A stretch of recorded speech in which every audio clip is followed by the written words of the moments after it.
Next up, Alontae Taylor, 3 sacks. Yeah, this one's super interesting to me. I mean, he had 4 last year and got moved to the outside. If he's playing on the inside and they use him as a dynamic playmaker, which Yeah. I think they do. I think they have the vision for him. I'm taking the over on it. Yeah, I'm taking it over too because even the spark that he created just constantly in the game that they were, I'll never forget, in a game that they were blowing out the Panthers, the first game of last season, flying in there, making plays, making it happen. I think if they use him in the inside and he's able to really set and let the concrete set, because this is a guy who's been moved around so much in his career so far with the Saints. But I think if they say, hey, this is where you're going to be at, develop and play your game, I think in that position he will have 3 What or more sacks. what about it 4? What about it 4? Gets a little dicey then. 3.5 I'm more comfortable with than 4. Yeah, that's where I'm at. That's where I'm Yeah, at. so I'm definitely on over on that. Next up, number 9 pick, Calvin Banks, 4 sacks allowed. Mm-hmm. I'm going over. We're going over? Yeah. I was gonna push, but where's your over at? Well, I mean, Fuaga allowed 6 last year, so I think you could be a little bit better than that and still.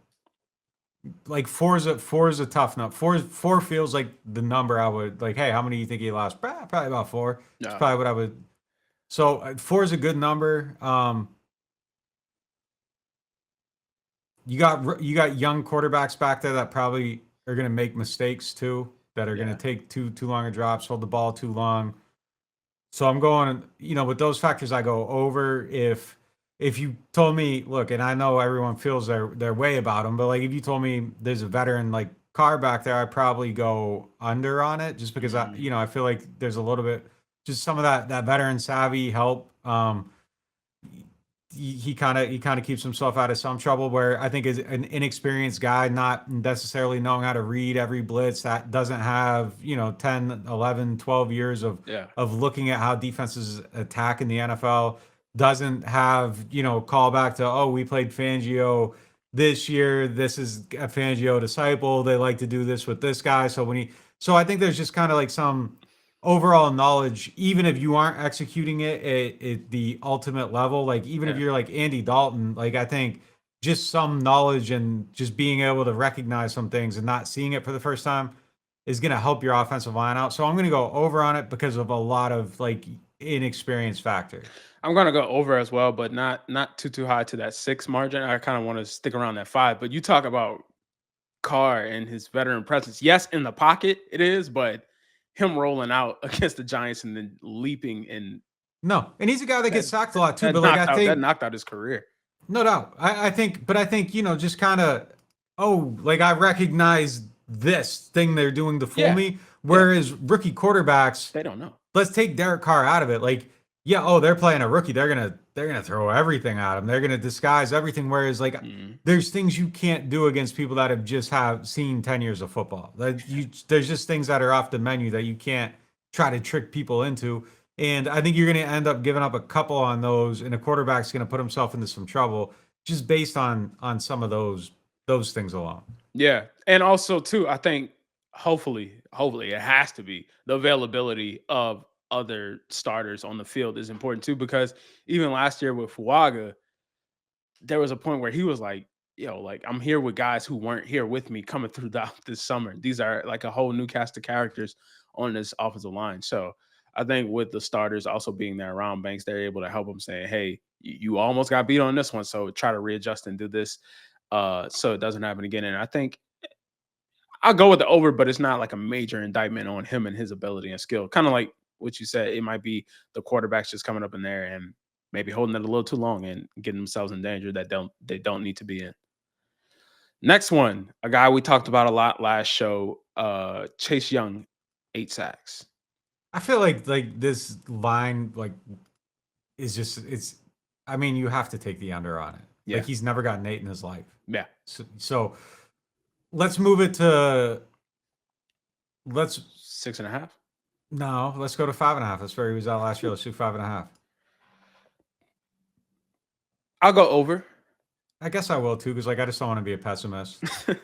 I'll go over because if I said last show that he would be the linchpin on somebody who has to perform, this is the performance. this is going in there and making it happen. And I think last year he played all of those games, but it still was that kind of maybe holding himself back on not getting injured because he knew he had to get paid and he knew he didn't want to experience what he experienced before in terms of that serious injury with his neck.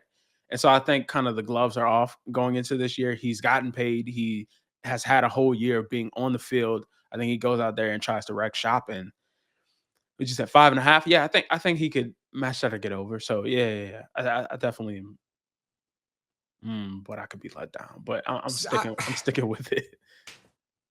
I don't want to speak to anyone's soul, just in general, a player, any player.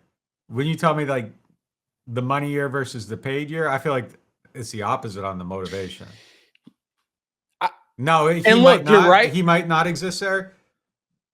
And I get what you're saying with the injury risk and all that stuff. Like, okay, got money now, can let it rip. Fine. Yeah, I get it. I get what you're saying there. I don't disagree with that point.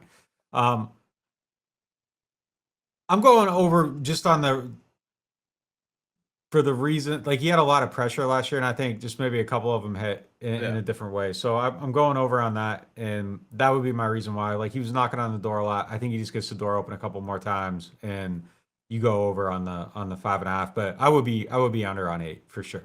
Yeah, under on 8 for sure. But you bring up that contract year being the year to perform and to show out and to make things happen, to get paid. And I think even just showing with the team last year and all the injury problems that they had, the availability was a big plus. The availability showing that you can be available. Not saying it was the same exact in terms of holding the same weight. No, he needed to do that. I don't disagree on that at all. I don't disagree on that at all. So, I mean, I think there is some validity in his specific case to what you're saying. Yeah, no doubt. Mm-hmm. Are there any other over-unders just off the top of your head that you want to finish out with? That we might not have I don't think. Because I mean, don't think so. Rashid, there was some in there in the list that we created of Rashid on there. And man, just with that Chris argument, I really don't want to walk it back and go with the under, but I just don't see where the yards come from. We had Shaheed at 750 on there. I mean, I think that one's tough in that context. I go over on it, but like, I just don't think there's a very large pie to divide this year. Like, I think the pie is very small. And yeah, like kind of going over under on these like receiver totals ends up being like reflective of them. Oh, Juwan 5 touchdowns. Shit, it gotta be over. Okay. It has to be. And I don't know where and look, that same thing, I don't know where it comes from, but the way you paid him and who he has to be on this team, and you haven't gone out and gotten a bigger receiver yet, so he's going to play more of that hybrid role. It has to be at that level. Even when the Saints were bad, Juwan was having more than 5 touchdowns. So he only did it once. He has 7, and he's been under 4 or less every other year. That year, was it that year with Andy Dalton where he was over? He had 7 in 22. Yeah. So there's that. Yeah, because I remember against the Cardinals on that Thursday night game, he was eating, and it was like, well, dude, that's cool and all, but you got to do this every week. So yeah, I'm going over, and it kind of has to be over. I mean, but the red zone, well, we don't know. Rookie quarterbacks, we don't know what that will look like now. So, man, there's just so much on this team that has to hit. Yeah, a ton of stuff has to hit. Yeah. And you talk about the pie with these quarterbacks and with these receivers. I mean, like, look, it's not like Ace where he's that everybody eats if you putting up Calvin numbers. You know what I mean? If you have a Calvin level block, you're not going to put up Ace numbers, so everybody can't eat at that point. So it just is what it is, man.